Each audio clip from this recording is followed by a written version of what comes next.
Welcome to the Great Detectives of Old Time Radio. From Boise, Idaho, this is your host, Adam Graham. If you have a comment, email it to me, box13@greatdetectives.net. Follow us on Twitter at Radio Detectives and check us out on Instagram.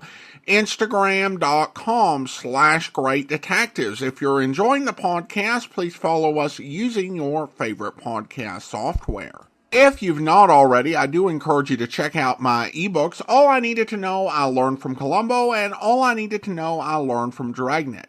Each examines the careers and histories of 7 great fictional detectives and policemen, as well as life lessons that can be learned from them. They are available as ebooks or audiobooks through audible.com or the Apple Store. Well, now it is time for this week's episode of Mr. Chameleon. The original air date, July the 13th, 1950, and this one is The Hasty Marriage Murder Case. Next, Mr. Chameleon and the Hasty Marriage Murder Case.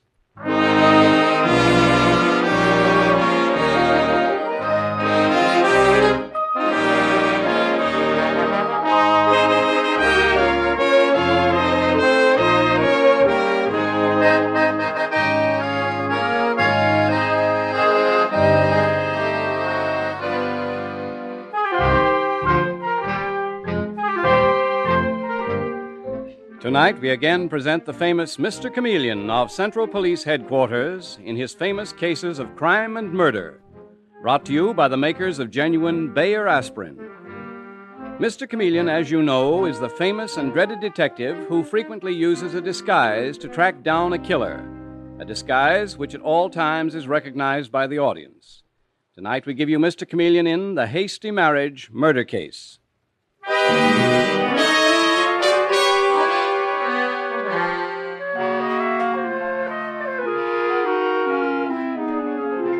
Summer is the time for quick romances, and sometimes these romances blossom into marriage. And so we find young Tom Morton with Elsie, his bride of a few days, mounting the steps of his house in New York and saying as he rings the doorbell, "What's the matter, Elsie, darling? You act so nervous. We're home. This is our home. You're Mrs. Morton now." I know. Seems so strange that 2 weeks ago we didn't even know each other. Tom, we met for the first time at that summer resort. I mean, it was all so quick. Well, not too quick for me. We know so little about each other. For all you know, I might be a terrible person. Oh, sure, Elsie. A murderess, no doubt. And I could be a murderer. Oh, Tom, I'm frightened for some reason. For heaven's sake, Elsie. We love each other, don't we? Isn't that enough? Oh, but here's Mrs. Pearson, the world's prize housekeeper. How are you, Mrs. Pearson? Very well, Mr. Morton. Is this Mrs. Morton? It certainly is. Elsie, this is Mrs. Pearson, who's looked after me so well. How do you do, Mrs. Pearson? I feel I have a friend in you. I hope so, Mrs. Morton. We all need friends. Elsie, wait here. I want to run upstairs. I have a surprise for you up there. I'll call you in a minute. All right, dear. This is rather a gloomy house, isn't it, Mrs. Pearson? I didn't think it would be like this. I mean, it's odd for a young man to want to live in a house like this. Your husband has rather odd tastes, Mrs. Morton. You should have found out more about him, perhaps, before you married him. What do you mean? You've only known him for 2 weeks? Yes, it was love at first sight. These whirlwind courtships are always dangerous. Dangerous? What do you mean? Mrs. Pearson, what do you mean? I mean your husband, who you've known only a few weeks, is a murderer. Tom, a murderer? A psychopathic killer. He killed 2 other women before you. I don't believe you. You'd better believe me, Mrs. Morton. Poor Tom, I've looked after him as though he were my son, but I can't stand any more. You're too young and pretty to die. Oh, Mrs. Pearson. He's waiting for you now as he did for the others. He's waiting upstairs to murder you. I don't believe you. I don't believe you. Elsie, come upstairs, dear. Elsie, do you hear me? Yes, Tom, I'm coming. I'm not afraid, Mrs. Pearson. After all, I know just as much about him as he does about me. Tom, where are you? Where's our room, Tom? Mrs. Morton, what happened? Mrs. Morton! Oh, no. Tom's dead, Mrs. Pearson. My husband's dead. And here's the gun. Thank heavens you had a gun on you. The other poor girls he murdered weren't quite so lucky.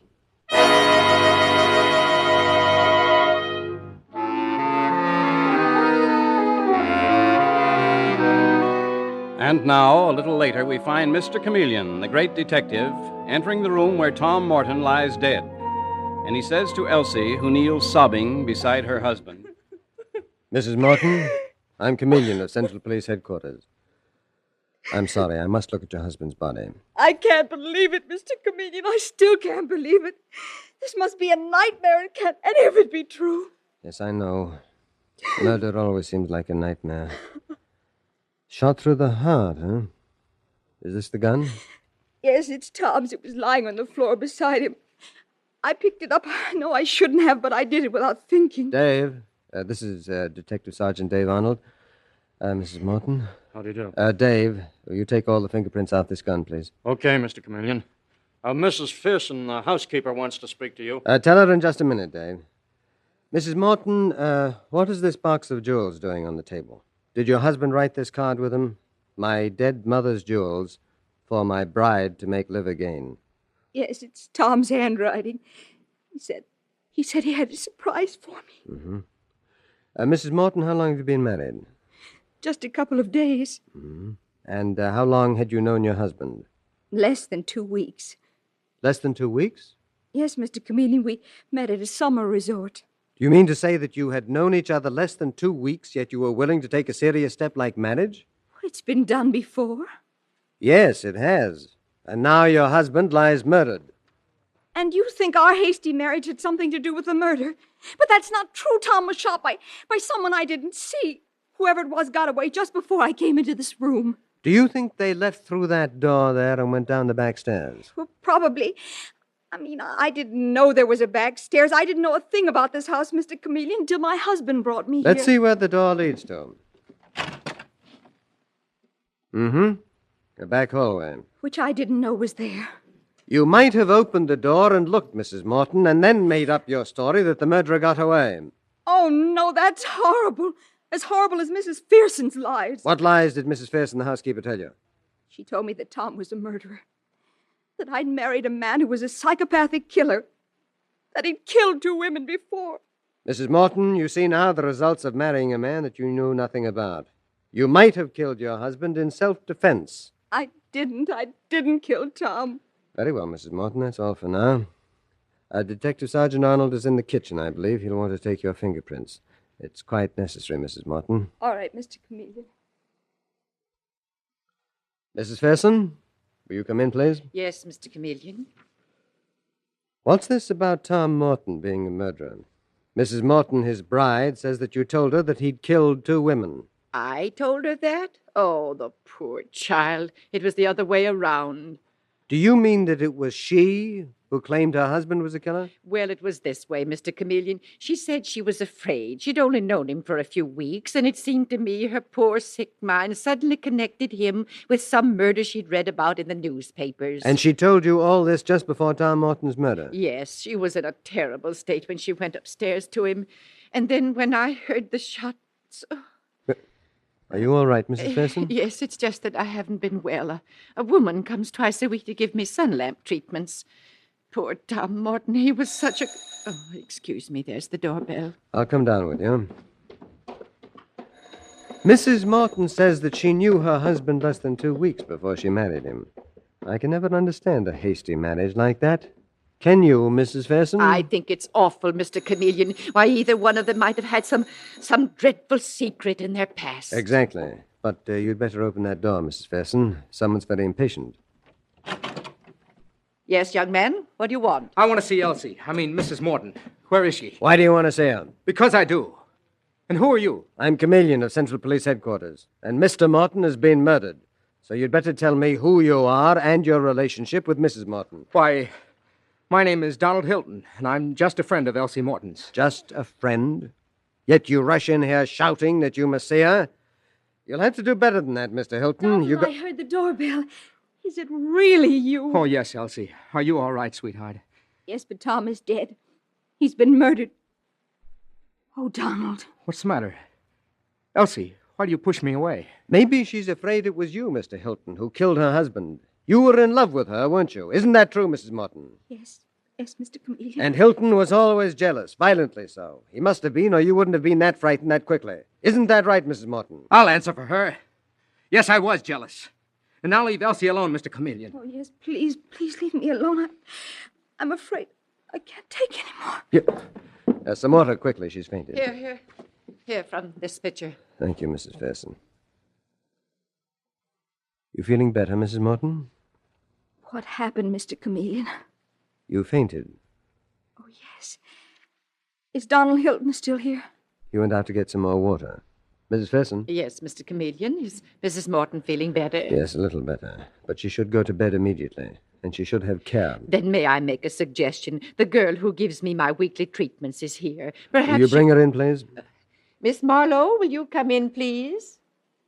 This is Mr. Chameleon, the famous detective, and this is Miss Marlowe. How do you do? Miss Marlowe, you care for sick people? Yes, Mr. Chameleon.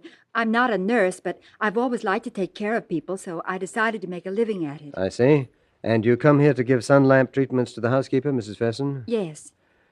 Miss Marlowe, would you say that Mrs. Morton is a dangerously hysterical woman? Mr. Chameleon, I wouldn't think of expressing an opinion.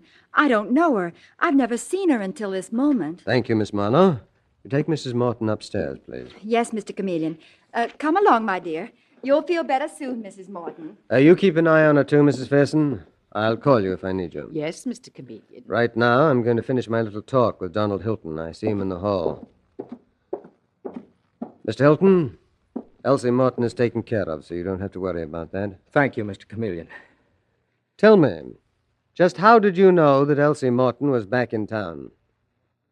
Answer my question, please. Well, I received a mysterious phone call saying Elsie was here in Tom Morton's home, and she needed me desperately. When did you get the call? Half an hour before I got here. Who called you, a woman? I couldn't tell. The voice was disguised. And you came here immediately. Did Elsie send you Tom Morton's address? No. When she wrote from the summer resort and said she was marrying him, a stranger, I was worried, so I looked up his address in the phone book. That was natural, wasn't it? Very natural. And natural for a jealous man like you to come here and wait for them. We found a cellar window open. You could have sneaked up the back stairs and waited in his room. No. After all, Donald Hilton, you might say that you weren't responsible for your actions. It must have been a great shock to you when Elsie jilted you for a man that she met only 2 weeks ago. What sort of a girl is it who could do such a thing? Don't you dare say anything about Elsie, Chameleon. It was Tom Morton. He was a so-and-so. He not only took Elsie away from me, but he also threw over the girl he'd been going with for years. He smashed up 2 lives, hers as well as mine. How did you hear about this other girl that Tom Morton threw over? Elsie wrote me about her. It worried her at the time. And who was the girl? What was the name? Flora Reynolds, I believe.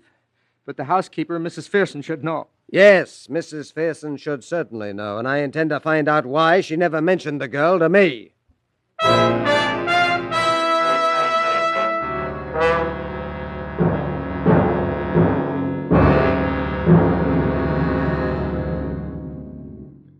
And, Mrs. Pearson, you deliberately withheld information.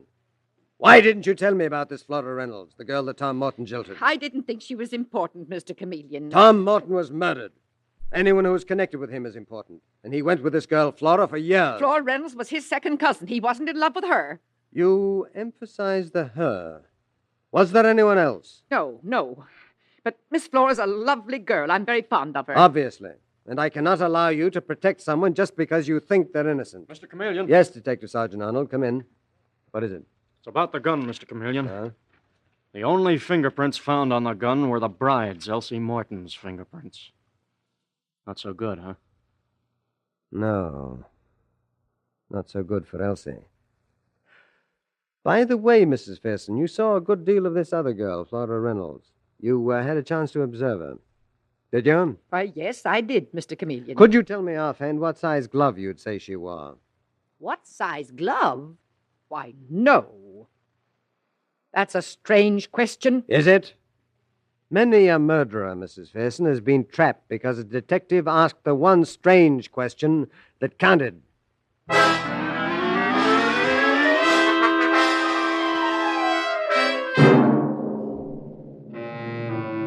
Mr. Chameleon and the Hasty Marriage murder case continues in just a moment. Next time you want relief from an ordinary headache, neuritic, or neuralgic pain, remember that one thing you can take with complete confidence is genuine Bayer aspirin. You can take it confident of amazingly fast relief, for Bayer aspirin is actually ready to go to work in 2 seconds.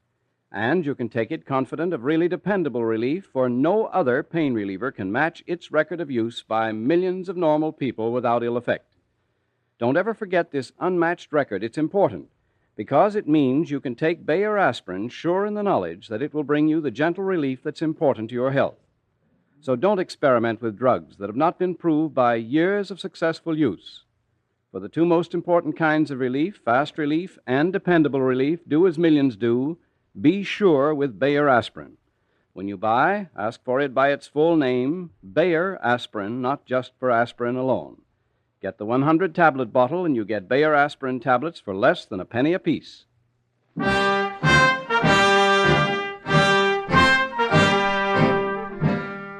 And now back to Mr. Chameleon and the Hasty Marriage murder case. Elsie Morton was a bride of only a few days when her husband, Tom, whom she met at a summer resort and married after a 2 weeks' romance, was murdered. And Elsie herself is suspected. But Mr. Chameleon is never satisfied with surface evidence, and so it is that we find him now at the home of Flora Reynolds, to whom he is introducing himself. Miss Reynolds, I'm Chameleon of Central Police Headquarters. I've come to talk to you about the murder of your distant cousin, Tom Morton. Yes, I know, Mr. Chameleon.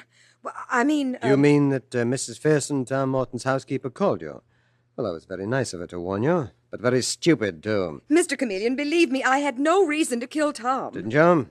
You went with him for quite a few years, and then he suddenly married another girl. But I never expected to marry him, never. We were second cousins and friends, that's all there was to it. Of course, Tom must have been insane to marry a girl he hardly knew. Met at a summer resort. She might have been anything. All right, Miss Reynolds. Don't get so upset. Stop twisting your hands. Your knuckles are quite white. My hands? Oh, I didn't realize. Why do you stare at them so, Mr. Chameleon? They're very beautiful hands. Thank you. But quite large for a woman, aren't they? I guess so. Mr. Chameleon, I wish you wouldn't keep staring at them. Sorry, I was just wondering what size glove you wore. Miss Reynolds, Tom Morton was murdered around 6 o'clock. Where were you at that time? Right here in my home, Mr. Chameleon. Alone? Yes. So, no one can back up your alibi, can they? You knew the Morton house. You could have sneaked in the back entrance. You could have waited for Tom Morton and his bride to arrive. But I didn't, Mr. Chameleon. I didn't. Oh. Excuse me, please. Hello? Yes? Yes, he's right here. It's for you, Mr. Chameleon, Central Police Headquarters. Thank you. Hello? Oh, hello, Chameleon. Oh, hello, Commissioner. What's up? Plenty. Elsie Morton has been rushed to the hospital. Apparently, she attempted to poison herself. Who's with her, Commissioner? Detective Foley? Yes. Detective Sergeant Dave Arnold's on guard at the Morton house. Mm-hmm. Donald Hilton and Ada Marlowe, the girl who was looking after Mrs. Morton, are being held for questioning. I'll go there to the Morton home immediately. Can Elsie Morton be questioned? No, not now. She's in a coma. If it was attempted suicide, Chameleon, it's an admission of guilt. It means she had murdered her husband. You're quite right, Commissioner. I'd better get going. I'll call you back. I've got to leave you, Miss Reynolds, but hold yourself in readiness. We may need you for further questioning at any minute. Do you have any new evidence, Mr. Chameleon? Yes, quite definitely. By the way, because of Tom Morton's death, you're due to inherit a lot of money from the Morton estate, aren't you? I don't know what you mean by a lot, Mr. Chameleon. I'm only inheriting a couple of thousand. Thank you for the information, Miss Reynolds. You mean you didn't know? You tricked me into telling you? I'm sorry, Miss Reynolds, but you never would have told me voluntarily that you profited financially from Tom Morton's murder. Oh, and by the way, I'd say offhand, Miss Reynolds, that you probably wear a size 7 glove.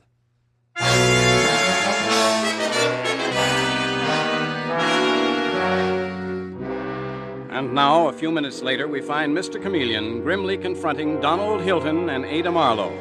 And Ada Marlowe is weeping softly as Mr. Chameleon says to her, Miss Marlowe, Elsie Morton was put in your care. Why'd you let her out of your sight? I couldn't help it, Mr. Chameleon. Mr. Hilton here insisted. He said he had to see Mrs. Morton alone for a moment. And in that moment, he poisoned her. That's not true, Mr. Chameleon. Well, then what is? Did Elsie Morton poison herself? Was it because she was guilty of murdering her husband and so she wanted to kill herself? I love Elsie. I can't believe she's a murderer. And I'm not either. Don't shout at me, Hilton. Miss Marlowe, how was the poison given to Elsie Morton? When I left the room, Mr. Chameleon, she was drinking a glass of orange juice. I suppose the poison was in the orange juice. She said she wanted to die. Mr. Hilton heard her say so. Is that true, Hilton? Yes. I'm afraid it is, Mr. Chameleon. Why did you want to see her alone, Hilton? I wanted to tell Elsie I loved her and I'd stick by her. I swear I never touched the glass of orange juice she was holding. If you had, you would have spilled it. Your hands are so unsteady. By the way, you have unusually small hands for a man, haven't you? What of it? I was just wondering what size glove you wore. Oh, in the name of heaven, what does that have to do with this horrible murder, Mr. Chameleon? Plenty, Mr. Hilton, plenty, believe me. All right, Miss Marlowe, Mr. Hilton, it's all for now. You're free to go, but I warn you, don't go too far away. Well, you still haven't told me, Mr. Chameleon, what gloves have to do with it. I don't intend to tell you. Just think it over, Hilton. Dave. Right here, Mr. Chameleon. Oh. Dave, there's no point in shadowing these people. Just let them stew in their own juice. It's all I want now. And they will. Flora Reynolds, Donald Hilton. I left them all with plenty to think about. But none of the pieces seem to fit together. Well, you're wrong, Dave. There are a lot of pieces, but they are beginning to fit together. Dave, I want you to do a bit of investigating, and the results may surprise you. And as for me... You're going into a disguise? Mm-hmm. I'm going to disguise myself as a toothless old rag picker who has picked up a pair of gloves. A pair of gloves? Yes, Dave, a pair of gloves in good condition. And in my disguise as the wandering rag picker, I'm going to stop at the Morton house to see Mrs. Fearson, the housekeeper. But why Mrs. Fearson? She couldn't have killed Tom Morton. She was downstairs at the time the shot was fired. Elsie Morton admits that. Quite true. In fact, all signs still point to Elsie Morton as the murderer of her husband. But I'm convinced that Mrs. Fearson knows more about this than she's admitting. I want to see what she does when I hold out a pair of gloves and ask her if by any chance they belong to her.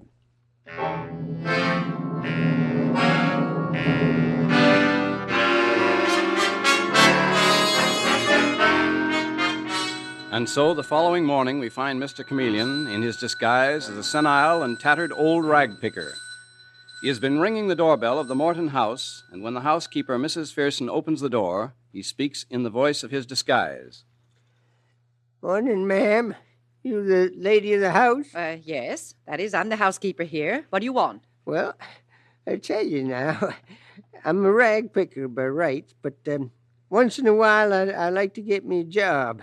Sweeping, washing windows. And there's no job for you here. Well, I'm an honest, hard-working man. I'll show you how honest I am. Now, you threw something in the ash can that I know you shouldn't have thrown away. What are you talking about? This pair of gloves. Gloves? Mm-hmm. It's all rolled up and stuck in the ash can, but they're brand new, and I thought you might still want them. Let me see them. What size are they? I don't know. I didn't look. I guess it's marked inside. Yes. Yes, it is. They belong to you? Yes. But, lady, wait now. Don't close the door in my face. I need a job. That's too bad. Get along with you and don't come back.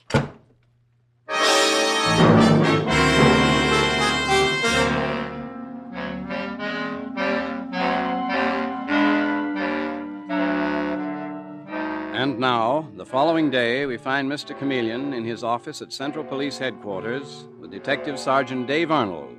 And he is saying to Dave... They all outside, Dave? Yes, Mr. Chameleon. Mrs. Pearson, Donald Hilton, Flora Reynolds, and Miss Marlowe. Good. You got your information handy? Right here, Mr. Chameleon. Mm-hmm.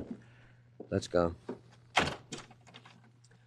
All right, everyone. Come in, please. Mr. Chameleon, haven't we gone through enough? Miss Reynolds, Tom was murdered and his wife... Tried to commit suicide. That proves how guilty Elsie Morton is. No, Miss Reynolds. The person who killed Tom Morton tried to murder Elsie, too, and make it look like suicide. And you think that must have been one of us? It must have been, Mr. Hilton. But Elsie's fingerprints, Mr. Chameleon, they were the only ones on the gun. Because the murderer wore gloves. And you know it, Mrs. Fearson. I know it. Why? Yes, you do. I've hammered at that point. I tried to make the murderer worry about the gloves they wore to avoid leaving fingerprints on the gun. Any one of you could have worn them. But you, Mrs. Pearson, knew who it was who wore those gloves, and you were panic-stricken. That's ridiculous. I have no idea who killed Tom Morton. No? Then why did you take those gloves from an old rag picker? Gloves that weren't yours at all, but they were the right size. A rag picker? You lost your head and you took them from him. You burned them afterwards. I watched you through the window, Mrs. Pearson. You did? You, Mr. Chameleon? I was the rag picker in disguise. Oh, no. Those gloves were a plant. I wanted to see how you would react to them. By destroying them, you betrayed your intimate knowledge of the murder. No. Mrs. Pearson, you thought those gloves belonged to your daughter, who wears a 6.5, as I was able to gauge. My daughter? Yes, you have a daughter, Mrs. Pearson. For over a year, she was seen repeatedly with Tom Morton. Any number of people could identify No, her. that's not true. You should have told me that you had a daughter, Mrs. Pearson, instead of making us go to the city birth records. You should have told Tom Morton that the girl you introduced to him was your daughter. Mr. Chameleon, You didn't because you were afraid, Mrs. Pearson. Afraid that Tom Morton would realize that the two of you were trying to trap him. Unfortunately, your daughter really fell in love with Tom Morton. When he suddenly married another girl while on vacation at a summer resort, all your daughter wanted was vengeance. So you worked out a diabolical scheme, Mrs. Pearson. You told Morton's wife, Elsie, that he was a psychopathic killer, while all the time your own daughter was upstairs waiting to murder Tom Morton. Isn't that right, Miss Marlowe? No, no! Hey, don't let her get away. I've got her, Mr. Chameleon. Take it easy now. No use, Ada. Your pretense that you came here to give Mrs. Pearson sun lamp treatments won't work anymore. She's your own mother. Mother, you stupid fool! This is all your fault. I'd burned the gloves I used. Nobody could have traced them, but you had to lose your head. Ada! If I'm convicted of murder, it's your fault. It's all your fault. Ada! You wretched old woman, I hate you. I hate you. All right, Ada, that's enough. You're under arrest for the murder of Tom Morton and the attempted murder of his wife, Elsie Morton. I'm holding you, too, Mrs. Pearson, as an accessory to the crime. I have a feeling that no matter what happens to you, Mrs. Pearson, no punishment will be as bad as having your own daughter turn against you.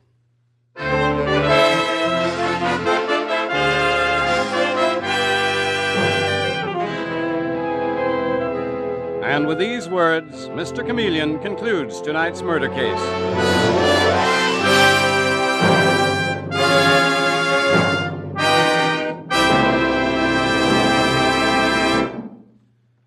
When you have a social or business engagement, don't let an ordinary headache upset it. Remember, Bayer aspirin will bring you relief and quickly. Millions know how fast Bayer aspirin works. If you've never tried it, a simple test will show you how quickly a Bayer aspirin tablet is ready to go to work. This test reveals what happens in your stomach when you take Bayer aspirin. And all you do is to drop the tablet in a glass of water and time its disintegrating speed. When it starts to disintegrate, it's ready to go to work, and as you will see, Bayer aspirin tablets start disintegrating almost instantly. They bring amazingly fast relief because they're actually ready to go to work in 2 seconds. When you buy, ask for genuine Bayer aspirin, not just for aspirin alone. Get the 100-tablet bottle and you get Bayer aspirin tablets for less than a penny apiece.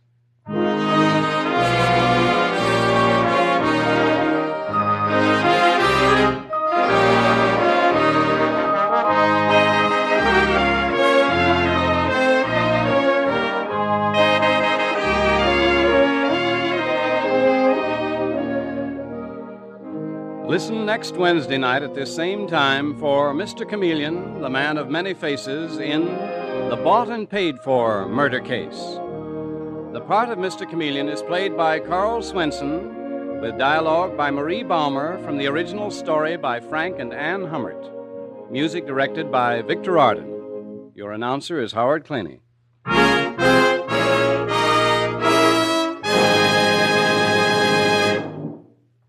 Important news to everyone was recently reported in Reader's Digest and other leading publications. It was news of a remarkable scientific discovery, which now makes it possible to cut down tooth decay and the pain, worry, and expense that go with it. Today, you can take advantage of this great forward step in dental care. For new ammoniated Dr. Lyon's tooth powder, based on a formula developed by University of Illinois scientists, cuts down tooth decay, actually helps prevent cavities. This wonder-working tooth powder destroys bacteria Lactobacillus acidophilus, which cause tooth decay. And the amazing effectiveness of the formula on which it is based is why so many dentists recommend this type dentifrice. So for sounder, healthier, handsomer teeth, use ammoniated Dr. Lyons tooth powder. Both regular Dr. Lyons tooth powder and new ammoniated Dr. Lyons are at all drug and toilet goods counters.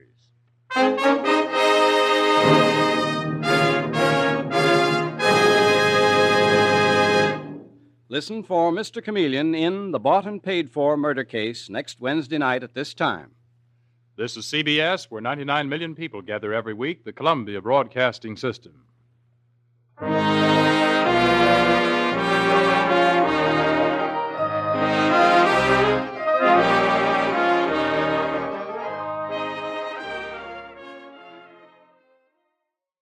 Welcome back.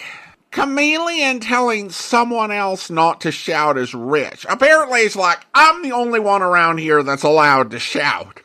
Alright, well, listener comments and feedback, and we start with an email from Nicholas, who writes, I came up with an alternate ending for Mr. Chameleon's The Case of the Conceited Murderer. Mr. Chameleon, the cop and the criminal, both in disguise. That's a new one. Take him away, Dave, the masquerade. Detective Sergeant Arnold. Gee, Mr. Chameleon, aren't you forgetting the case of the bewildering body on the Bowery? Episode 4320, a case you solved less than 3 months ago? Mr. Chameleon. Shut up, Dave. Thanks for the comment, Nicholas. And a good catch. I did go back and check, and Marie Baumer did write both stories from a story by Frank and Ann Hummert. Now, the Hummerts tended to be really good in terms of their storylines in keeping track of overall continuity. However, they didn't do the dialogue. So essentially what they would have contributed to this story is an outline of the murder and kind of how Mr. Chameleon would solve it. And it would be up to Marie Baumer to go ahead and take the plot that the Hummerts gave her and flesh it out into a script. Now, the Hummerts, of course, were doing this for, I think, at the height of their run for dozens of series. But I couldn't find Marie Baumer working on anything other than Mr. Chameleon. But I can imagine, as she didn't actually come up with the plot herself, that it could be a challenge to keep track of those sort of little details of things that had been said. Or even what the stories were. There was no particular reason for her to remember it. She was just putting skin on the bones that the Hummerts had given her. So a bit of a mistake, but I think an understandable one. Now we're on to the bizarre motive murder case, and Alexis writes, Dave Arnold is amazing. Though he's apparently slow-witted, he not only found a vital clue, a second box of chocolates, but he was able to work out whose fingerprints were on them moments after picking them up. He must have the eyes of a magnifying glass and a memory for print samples like a computer. And let's not forget his brilliant shopping talents. Thanks so much, Alexis. SRM writes over on YouTube, this was a bad one. The killer was obvious and Felix Haddon? Okay, well, thanks for the comment. And I will admit that from the standpoint of the story, it was not a real surprise who the killer turned out to be, given the way that she was highlighted. But really, the performance was fun, the character was fun, and so I kind of enjoyed it for that, but I get your point. Maureen writes, poison candy right out of Agatha Christie. And then Slake has a question, and what is Chameleon's rank? It is never mentioned. Yeah, it never has been. We don't know. It's above Sergeant, obviously. But Chameleon is one of those characters that they decided to establish was on the police force, but never give a rank. Like when Dick Tracy was introduced in the comic strips, he was on the force, but No rank was given initially. Eventually it was established and he became chief of detectives, but that still took a while. It's kind of an odd thing because the Hummerts did actually establish another detective character who was on the force, Hearthstone of the Death Squad, and they gave him the rank of inspector. But the rank of Mr. Chameleon just remains a mystery for some reason. Regarding the roof garden murder case, Jeffrey writes, "Funny, has your home state of Idaho changed that much these last 70 years? His disguise as the Westerner from remote Idaho with a Western drawl to complete the disguise." Well, thanks for the question. Our state has changed a lot in the last 70 years, but with all due respect, I would not look to the Hummerts or the production team on Mr. Chameleon for guidance on what Idahoans sounded like 75 years ago. At this point, I believe we are well above 50% of the state's population having been originally from somewhere else. So I don't know if there has ever been a consistent Idaho accent or accents, but I don't think you really hear that much today at all. I, on occasion, like to listen to audience participation shows for the golden age of radio, and once in a while, very rarely, they will have someone from somewhere where I've lived on, and that will be a treat. It doesn't happen all that much. Again, just because of the way the programs were made, a lot more likely to hear from people from Los Angeles or New York City, but still, it's always nice to hear a voice from closer to home and kind of hear how they might have sounded. But I haven't been able to figure out if there was some specific accent back then. But thank you so much. Appreciate the question. Now it's time to thank our Patreon supporter of the day. Thank you to Tacey. Tacey has been one of our Patreon supporters since October 2023, currently supporting the podcast at the Seamus level of $4 or more per month. Thank you so much for your support, Tacey. And that will do it for today. If you're enjoying the podcast, please follow us using your favorite podcast software. If you're enjoying the podcast on YouTube, be sure to like the video, subscribe to the channel, and mark the notification bell. We will be back next Thursday with another episode of Mr. Chameleon, and of course, next Tuesday we'll be getting into Bulldog Drummond, but join us back here tomorrow for yours truly, Johnny Dollarware. On the face of it, I'd question the claim right away. Just on the 3 months period alone, I'd question it. You still think it was an accident? I think we should pay up and shut up. I'd like to have met this DeSalle guy, Johnny. Stocks and bonds and pretty blondes. He sure had 'em all. Wait till you meet Mrs. DeSalle. Wait till you see the layup. Boy. And Fuchs worrying about a $100,000 claim. Do you know how much DeSalle's widow is worth? $8 million. $100,000 means about that much to her. Not that much. Peanuts. You want to hear something funny? Real funny? Go on. DeSalle bought that policy one day at the racetrack at Del Mar. Yeah, because an insurance broker gave him a tip on a horse. Yeah. I can just see Fuchs worrying about his $100,000 and finding out about that part. I hope you'll be with us then. In the meantime, send your comments to box13@greatdetectives.net. Follow us on Twitter at Radio Detectives and check us out on Instagram, instagram.com/greatdetectives. From Boise, Idaho, this is your host, Adam Graham, signing off.